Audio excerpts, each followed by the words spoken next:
அனைவருக்கும் வணக்கம். நம்ம daily banking and SSC point of வியூல 5 கொஸ்டின்ஸ் கரண்ட் அஃபேர்ஸ்லேருந்து பார்க்குறோம். இன்னைக்கு என்ன கொஸ்டின்ஸ் இருக்கு அப்படிங்கிறத பார்ப்போம். First one, the term Pegasus is related to அப்படின்னு சொல்லி கேட்டிருக்காங்க. ஸோ பேகசஸ்னா வந்து ஒரு ஸ்பைவேர் ஃபார் சர்வைலன்ஸ் அப்படின்னு சொல்லுவாங்க. ஆக்சுவலி இந்த பேகசஸ் அப்படிங்கிற இந்த விஷயத்த என்எஸ்ஓ அப்படிங்கிற இந்த கம்பெனி தான் வந்து டிசைன் பண்ணியிருப்பாங்க. சரிங்களா? இது வந்து இன்டெலிஜென்ஸ் கம்யூனிட்டி யூஸ் பண்ணக்கூடிய ஒரு ஸ்பைவேர். சரியா? ஸோ இந்த கம்பெனி எங்க இருக்கு அப்படின்னா இஸ்ரேல்ல வந்து இருக்கு. ஸோ இந்த பெகசஸ் சாஃப்ட்வேர்னால என்ன பண்ண முடியும்னா நம்ம ஃபோன்ல இருக்கக்கூடிய கான்வர்சேஷன்ஸ், டாக்குமெண்ட்ஸ், வாட்ஸ்அப் கான்வர்சேஷன் இது எல்லாத்தையுமே ஹேக் பண்ண முடியும். சரிங்களா? யூசுவலி பார்த்தீங்கன்னா கவர்மெண்ட் ஏஜென்சிஸ் இந்த பேகசஸ் அப்படிங்கிறத யூஸ் பண்ணுவாங்க. எதுக்காக அப்படின்னா நேஷனல் செக்யூரிட்டி ரீசன்ஸ்க்காக இந்த பேகசஸ் அப்படிங்கிற சாஃப்ட்வேரை யூஸ் பண்ணுவாங்க. சரியா? ஸோ இதை யார் மேனுஃபேக்சர் பண்ணியிருக்காங்கன்னா என்எஸ்ஓ கம்பெனி.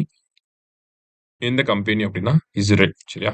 அடுத்தது project Kuiper to provide fast affordable broadband internet service belong to which company அப்படின்னு சொல்லி கேட்டிருக்காங்க. சரியா? ஸோ இந்த ப்ராஜெக்ட் குயிப்பர் அப்படிங்கிறத அட்லஸ் வி அப்படிங்கிற ராக்கெட் மூலயமா அமேசான் வந்து அனுப்பியிருக்காங்க. சரியா? ஸோ அமேசானோட எந்த கம்பெனி அப்படின்னு பார்த்தீங்கன்னா அமேசானோட சேட்டலைட் தான் இது. சரியா?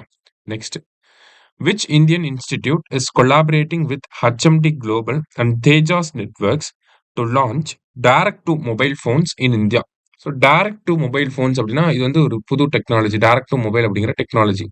நமக்கு மொபைல் ஃபோனில் சிம் கார்டு இல்லைன்னா நெட் கனெக்டிவிட்டி இருக்காது. அதே மாதிரி ஒய்ஃபையும் இல்லாமையே நம்மளால ஆடியோ, வீடியோ இந்த மாதிரியான விஷயங்களை ட்ரான்ஸ்ஃபர் பண்ணிக்க முடியும், டவுன்லோட் பண்ணிக்க முடியும். அதே மாதிரி ஓடிடி கண்டென்ட்லாம் நம்மளால பார்க்க முடியும். பிளஸ் டைரக்டா மொபைலுக்கே வரக்கூடிய இந்த சேட்டலைட் கம்யூனிகேஷனை பேஸ் பண்ணி. சரிங்களா? ஸோ இந்த டெக்னாலஜியை இந்த கம்பெனியும் ஐஐடி கான்பூரும் சேர்ந்து டெவலப் பண்ணியிருக்காங்க. சரியா? அடுத்தது, the bio input resource centres are launch under which national mission அப்படின்னு பார்த்தீங்கன்னா national mission on natural farming அப்படிங்கிறது தான் கரெக்ட் ஆன்சர். லாஸ்டா, international labour day is observed on May Day அப்படின்னு சொல்லுவாங்க இதை. ஓகேவா? ஸோ ஒர்க்கர்ஸ் டே அப்படின்னு சொல்லுவாங்க. எப்போ அப்படின்னா May 1. இன்னைக்கு 5 கொஸ்டின்ஸ் வந்து கரண்ட் அஃபேர்ஸ்லேருந்து பார்த்துருக்கோம். தேங்க்யூ.